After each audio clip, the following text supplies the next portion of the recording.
Hey beauties, welcome back to my channel. Today I am finally going to do an updates video for you guys. So a lot of products that I either tried out once or maybe I even did a review on, I'm going to tell you guys if I've continued to use them, if my thoughts have changed on them, yada yada. I have quite a few products here. I try to kind of narrow it down to like the nitty gritty, like the things I knew you guys would probably want to know the most. But yeah, I have a lot of stuff here, so I'm just going to jump straight in. I think I'm going to start off with like everything eyes related. So first, the Huda Beauty Obsessions palettes, and these are like the Emerald, Ruby, Amethyst, and Sapphire. I have not used these three again since the video. The Sapphire one, the Emerald one, which I've been meaning to pull this out just for this shade right here, but then I keep pulling out Pat McGrath, go figure. The Ruby one right here, which I want to give another shot because this one was my least favorite, but I've heard other people say that this one was their favorite. So I want to give this one another try, but I have been using this one. I've used this one I think twice since, and there's something about it. It's one of my favorite purple palettes that I own, and for the price, I definitely still think that this is worth it. With these palettes, you do still have to give just a little bit more work, but for the price, it's not $129, and I really like this one. Next up, I'm going to talk about the Sultry palette. This has been one of the go-tos for me, but it's funny because I've been mainly using the mattes. I think I've been gravitating towards it because it's cool toned. Like the mattes in here are so nice and cool and easy to use. Like not all cool tone shadows are hard to use. I think that's like a misconception. They may be harder to formulate, but like if you get a good formula, they're not any harder to use. And I find that this palette really, for cool tones, is really nice to use. Even Slate works like a dream. So I am still loving this palette here. And I am constantly getting asked, do I get the Sultry palette or the Kevyn Aucion? They are so different. Like I can't compare these two. I mean, open this up, look at it. They are nothing alike. So I couldn't tell you which one to get. I can tell you that I use this one more. Like I am obsessed. Like this is one of my favorite palettes I've ever had. Again, cool tones. This gray works like a dream. There's no patchiness. There's no issue blending. I love this palette. I wore this shade right here, which I didn't even realize has like a shift to it. I wore it all over the lid. It was like a date day for Eric and I. And I got so many compliments on my eyes and I could see like that shift. It's green and purple. It's beautiful. So this is like one of the best cool tone palettes that you could possibly get in my personal opinion. I had a comment say, got the palette, opened it up and it looked muddy and I returned it without using it. I was like, no, you should have used it. Like you just dip into it. If I was going to, off the top of my head, recommend an amazing cool tone palette, the Nude Pop from Kevyn Aucion. Loving this still. I didn't get to use the rest of this palette on camera. It is the Atomic Blonde from Nars. And I do like this palette. I really do. I like it. I have to be really careful with this bronzer. This is a more natural highlight. I like the shadows in here, I think, more than the two face products. And it's a very good face palette. The thing is, I really don't reach for this. I have used it twice since I've gotten it, and I like it. It's beautiful. It works, but I don't think it's a necessity. And I think the reason why is because I have a lot of these tones. But I mean, quality-wise, it is pretty, and this bronzer is going to work on a wide range of skin tones because it can go on sheer and be built up, but it's not one that I am going to gravitate towards. So even like when I wanted to use this palette, the two times that I used it, I went with a different bronzer. But the shades in here, these are really, really pretty. They all worked really nicely. I didn't have any issues with any of them. They're really pretty. But I would not call this a must-have palette. Pat McGrath Bronze Seduction palette. You guys already know that I'm obsessed with this, but I want to update you guys and tell you that I have been gravitating towards this palette a lot. Like even for just a daily whatever look, I have this green right here has gotten quite a bit of use. I have been basically pairing like one of these shades and one of these, or like that red look that I did with it all over the lid. This is just everything. So if you're wondering if I have been grabbing towards it, or if it's been sitting and collecting dust, it's not collecting dust. It actually has powder on the top of it because I keep it on my vanity right here because I grab for it so much. So far, this is my favorite of all the large palettes, and I thought that it was going to be like the first time I used it, and like I know for sure it definitely is, and it's already gotten the most use. Now we have the Urban Decay Naked Cherry palette. I haven't used this again. And I think it's just because I'm not a huge, like I like the Born to Run palette so much. Like I just feel like I can get a lot of looks out of it. I like the way the shadows perform with it. I haven't had any duds happen with it. And this one, I mean, I liked the look that I got, and I still like this palette. I am going to keep it. I usually give a lot of my Urban Decay ones away. I know that sounds terrible, but a lot of people have been asking me what palette they've been thinking against Charlotte Tilbury. It's not the same. I have not gravitated towards this again, but it's not something that I wouldn't recommend, but it's not something that I would suggest either. So like I would only say grab this if you like Urban Decay shadows, their formula and whatnot like that. So my review on this, like my first impressions, pretty much stands with this palette, and it's just not something that I really am going to gravitate towards. Now the Too Faced Gingerbread palette, I have used this one again. I'm still mad that it doesn't really smell like gingerbread. I like this palette. I still like the gold one better, but I do really like this palette. I love this green shade over here. If I was going to pick between this one or the cherry, I would pick this one. The Natasha Denona Gold palette. So I have used this a few more times since filming, and I've got to say I haven't found a dud in here. So I am very pleased with this. I showed you guys two different looks, and then I have done like all matte looks on my eyes since, just to make sure there's no patchiness that the shimmers are covering up or anything like that. I think that this is a solid, beautiful palette, and while you might look at it and think, oh, you're only gonna get a few looks out of that, or maybe just one look out of it because it's so gold, really, I'm hoping you guys can see, like there are differences that show up on the eye. Even like, I love this shade.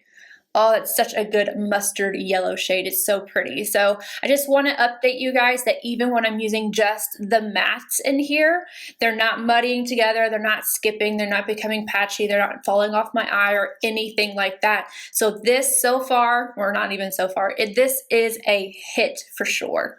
The See-Quins Glam Glitter Eyeshadows from Marc Jacobs. I did a little review on these as well as that big highlighter. I returned the highlighter. I tried it with different brushes. I tried it several different ways, and for me, it's too dark to use like as a straight up highlighter, and then it, like if I try to dust it all over, no matter what brush I use, synthetic or natural hair or whatever, it added texture to my face. So that I just returned it, and then, you know, it kind of broke my heart to do so because it looks so pretty, but it's just not for my skin tone and apparently not for my skin type. But these right here are beautiful. If you want to see like the review of these are great. They're right in between, like they're not a loose pigment, they're not a pressed shadow, but they're not a cream shadow either. But what I'm excited to show you is this right here. Kelsey had this on her eyes, and she wasn't finished getting my birthday, but she like does all these little things for my birthday, and she was like, what do you want for your birthday? I was like, whatever's on your eyes. And it happened to be another one of these. This is my favorite, and it is Topaz Flash, and this is part of the fall collection, so like I'm not sure how long this is going to be available, but oh my goodness, this is stunning. This is so stinking pretty. So like if I was going to recommend one, like obviously I only have the other two, get this one. Find this one, Topaz Flash. Go watch her video because this is so gorgeous. And because of the different texture it has, it's able to be so intense. So like do yourself a favor. This is stunning. All right, moving away from eyeshadows and palettes and stuff and moving on to under eyes. Look how many concealers I have, you guys. This is insane. It was like, instead of it being a foundation month or 2 months, it's concealers. And I believe I've gotten all the ones that I have been trying, so I want to update you on those. The first one is the Cover FX Power Play. This is one of my favorites that I have been incorporating. I've already told you guys that the Charlotte Tilbury Magic, it's over there. I love that concealer, so that is better than these in my opinion, but it's also different. So Power Play, this is actually what I have on right now. It's the closest one that I use that is to the Born This Way Super Coverage, but I don't think this has as much coverage as the Too Faced, but they look really great. Both of them do. I did a full review wear test on this, and I want to say that I have been grabbing for this. Not a lot, but it is something that I do grab for and I do really like. So just an update on that one. And the shade that I wear is N Light 2. I don't find it to be drying. It's very natural. It says full coverage. I think it's medium. Like this does not cover a lot to me, but I really do enjoy it. The MAC 24 Hour Studio Fix Smooth Wear Concealer. The shade I have is NC20A. I want to tell you that these run light. They run light, so keep that in mind. But I haven't gravitated towards this again at all. I still feel like it's just a mediocre, it's run-of-the-mill. Like, it's not bad, it does not look bad, but it doesn't look great either. I said in my video, and I'll say it again, I feel like it looks like one of those really good concealers that you love right off the bat and it looks good all day, but what that concealer looks like maybe midday. So not good, not bad. It's not one that I would suggest, gravitate towards, or anything like that. But I will say that I think this is one of the better ones that MAC has to offer that's not drying, but it's also not too hydrating. So if you're looking for one from MAC, then yes, I would say that this is it's an okay concealer. It's good for MAC, but not one of my favorites that I have personally tried. The Josie Maran Vibrancy. I have used this a couple times since, and I still like the Power Play more, but this is very hydrating. If you have dry eyes and you need coverage, this one is good. I would say it's like a solid medium, and you can kind of build it up a little bit. The shade I have is light. The problem is they don't have very many shades. They are, I think there's like 7 or 8, so not many, but it's very creamy, very hydrating. But you know when like a concealer is hydrating and then it sinks into your fine lines and makes you look crepey or something? This one does not do that. It's not one that I'm going to gravitate towards, obviously, but if you have mature under eyes, this is something that you might want to consider if you want something thin and hydrating and it feels good and it looks pretty good, but I still think that the Charlotte Tilbury is even better. Even on dry skin, I think it looks good. I only want to do a quick update on this one because I don't feel like I have tested it enough to really have a true update on it, but I have found that I like it better with this. So this is the Jouer Essential High Coverage Liquid Concealer. I like this. It's not totally matte, but it's not necessarily hydrating either. It looks really good, definitely for the first few hours, but I like it so much more with a touch of pearl underneath it. The Becca Anti-Fatigue looks good, but just not as good as this. I found that this gives it that little bit of extra hydration. So this is definitely medium to, you can build this up, but I'm gonna have to play with this just a little bit more. But right now it's not something that like I'm in love with, but not something that I don't like either. If you want something that has good coverage, not too matte, not too hydrating, this one is good so far in my opinion. Now this Huda one, This one, I don't know what is going on with it. I feel like I get different results like every single time that I use it, and it's the Overachiever concealer. And that day I meant to say I did get those lines again, and I'm not sure what is happening there. It's like it oxidizes, but then it stays bright right up underneath my eye. So I'm not sure. I've tried it with my Tatcha Pearl. I've tried it with the Becca Under Eye Anti-Fatigue. I've tried it with nothing underneath. I've tried it with a different eye cream, everything. So this, how inconsistent it is what bothers me about it, but it definitely has a lot of coverage. It definitely lasts all day long. If you don't have that problem with it oxidizing and you want a really matte high coverage concealer, I think this is good. But for me, I think I'm just gonna put this to rest.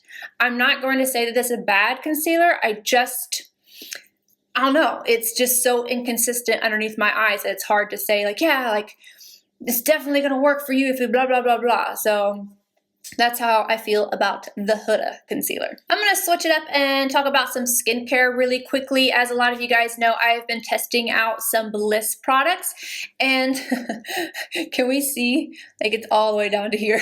I like this. This is Bliss Pore Control Clay to Foam Purifying Cleanser with Willow Bark.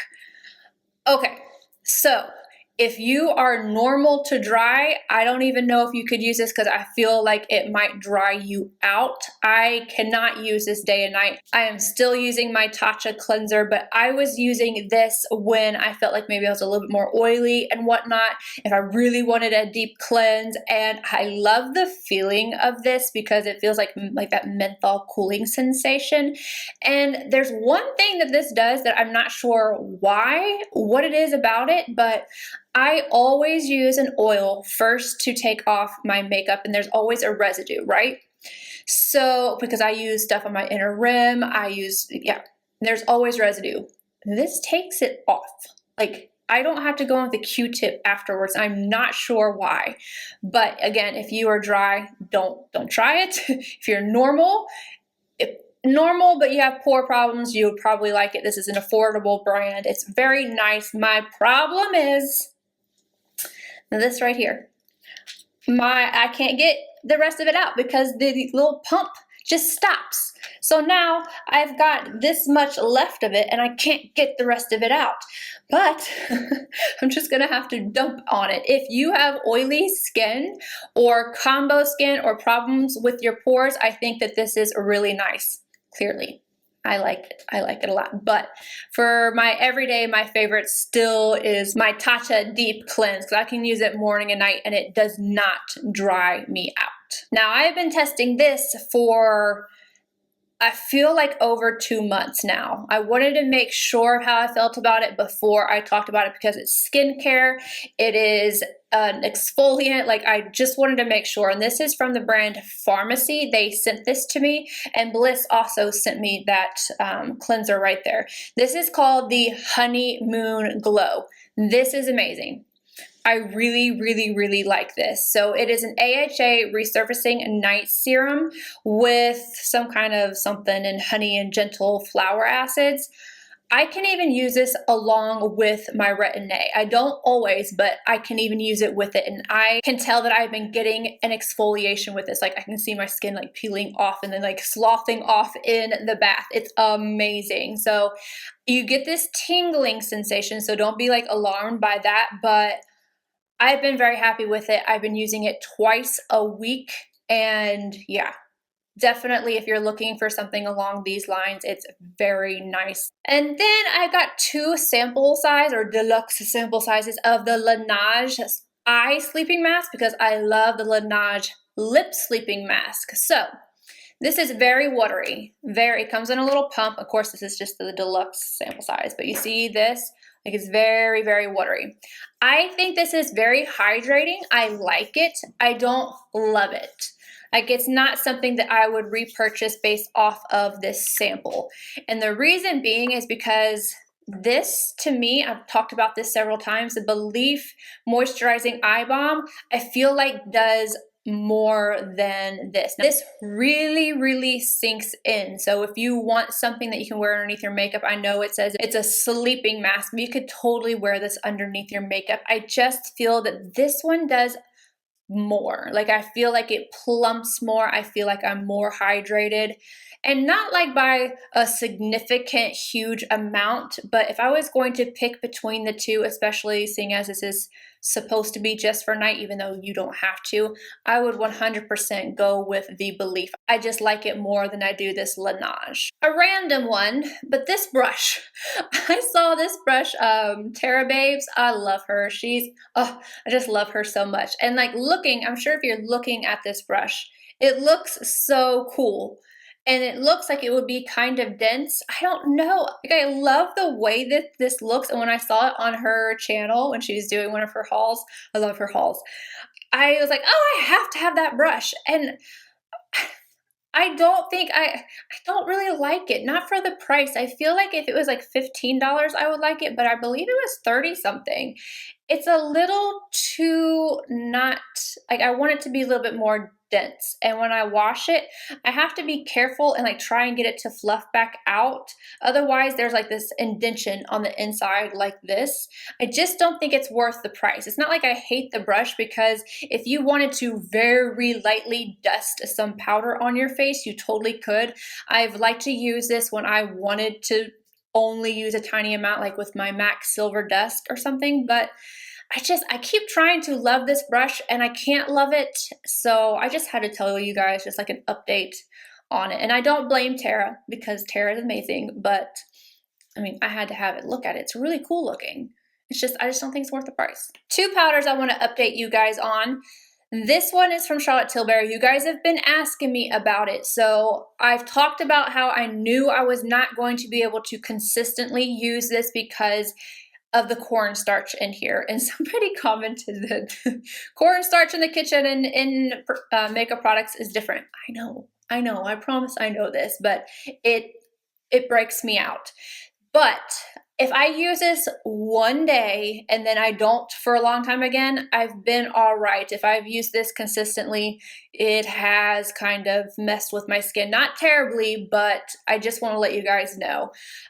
This is so pretty. If this did not have the cornstarch in it, it would be like, I don't know. Like, it could have possibly replace some powders because it is so silky. But if you're looking for a powder that has radiance without a bunch of sparkle and this and that, this is so good. I really wish they would have left the Z-Maze cornstarch out of it.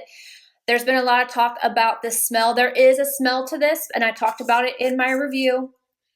It's very strange, kind of smells like crayons or weird, I don't know. From what I was told during my training, it was because they used an ingredient that is better for your skin. So that's why it smells like that. I hate the smell of it. I really do hate the smell of it. But if it's better for your skin, it's better for your skin. But you don't have to send it back thinking that it has gone bad. It hasn't gone bad. But if you don't like that smell, I can see a lot of people not liking that because I can't stand it on my lipsticks. I don't know why it doesn't bother me as much on the powder. Probably because I don't use the powder a lot, but it does have that smell, but that is why. And this is so strange. I don't know why I haven't thought about updating you guys on this. This is the Kogendo Sheer Lucent Powder. I wasn't sure about this when I first got it, but can you guys see like how much I have left? Not a lot. So I have been using this, you guys, and I think I really do like it to set. I don't use it to buff, but I do like it to set. It's not super matte, but it's not super radiant either. And it has one of those little doohickeys right here to, yeah, whatever. I purposely pour it out at the top. It feels really nice, and I feel like my makeup looks really good with it on. But if you use too much, you can get like a little bit of a white cast, so you have to be careful. But I just wanted to share with you guys that I have actually been using this. I don't think I've been using it on camera because I feel like I used it once and I had a white cast. But off camera, this is a very pretty powder. If you're dry, I think that you're going to like it. Oh my gosh, there's still more. There's still more. The Nars Climax Mascara. So this is a great mascara. This is currently what I have on right now. I have been going back and forth with this, The Bomb, which is my favorite, the Mad Lash, and then Lancome Monsieur Big. And I really do like this. You can build it up and build it up and build it up. I don't end up with any kind of flakiness. It doesn't have a lot of product on the brush initially. I really like it. So I wanted to keep you guys updated that I have off and on still been using this. I used it today and I used it yesterday.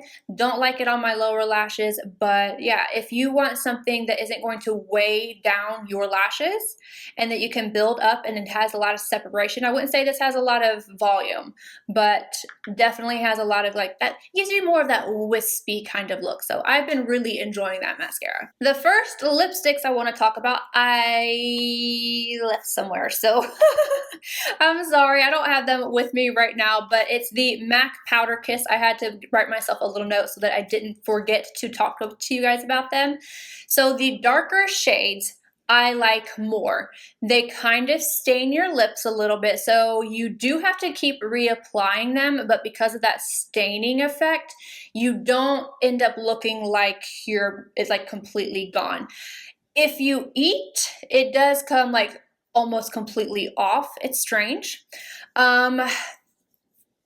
You have to layer them so much. If you put one layer on, I feel like you can just kind of see the texture. I've tried using the lighter shades on their own.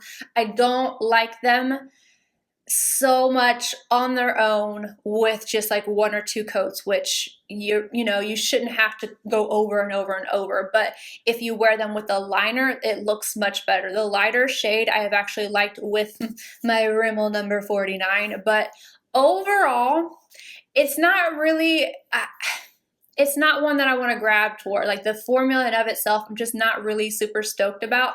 I think that their normal line of lipsticks is much better personally. So my lips didn't really get dried out or anything like that, but I don't know. If you are okay with applying several coats and you want something lighter weight, then go for it. But if you're looking for that powderiness, no, definitely the lighter shades. You cannot just put on one coat. I meant to mention that in the video. I know I blotted the one color and talked about like you can see lines in my lips and like I don't like that. So Powder Kiss or darker shades are better than the lighter shades. We'll just stick with that. Now let's talk about what's on my lips right now because I'm so excited. So I finally, like I talked about in one of my videos, I got my Nars Sheena. It came to Nordstrom. I'm not sure if it's still there right now, but it is so pretty, you guys. Look at the bullet on this. Oh, it's so pretty. And this is what I have on my lips right now. I thought this was a perfect darker fall nude. And like I kind of don't want to keep using it because the bullet's so pretty. But like really, Mel, you're just going to let a lipstick go bad? No. So look at this. I'm loving it. It's in the Audacious formula. So if you guys were wondering which lipstick I was talking about and if I got it, I did. It's right here and I love it. Now from the rest of that collection, this is the thing that I've been using the most, and it is, I actually have it on right now. I have the blush on and the highlighter. So right now I have mainly this with a little bit of this, and then these two mixed as my highlight, and then these two on the inner corner. I have found that I really enjoy this very light. Like you can build them up. The only one I haven't really been loving is this shade right here. And you can kind of see where this one's not as worn down. It's just the color that I don't love on myself, but the sheen of it you could honestly use as an eyeshadow. I know not everybody wants to do that, but because the majority of this works for me, I really like this. And like I said, I can mix these two, and this is what it looks like with them mixed. I have to be careful to have more of the ratio being the lighter shade than the darker one, but it's beautiful. And I know I didn't just tell you what this was. It's the Hot Tryst Cheek palette from the holiday collection. So if you're thinking about this, I have been using it a lot. I love that there's a sheen on my cheeks with the blush without it being glitter, or emphasizing texture or anything like that. This is gorgeous. And you guys, I think I'm done. With all this stuff everywhere. I think I am done with my updates. If I left something out, please just let me know down below and I will try to get back to you. There are some things that I just haven't tried out enough yet to update on. Some things I'm sure I just forgot about. And then, you know, I have my favorites coming up soon. So there's some things in there that I'm going to be like, oh my God, I love. So anywho, I hope you guys enjoyed this. And if you did, please let me know by giving a thumbs up, subscribe if you're not already, and I'll see you guys in my next video. Bye guys!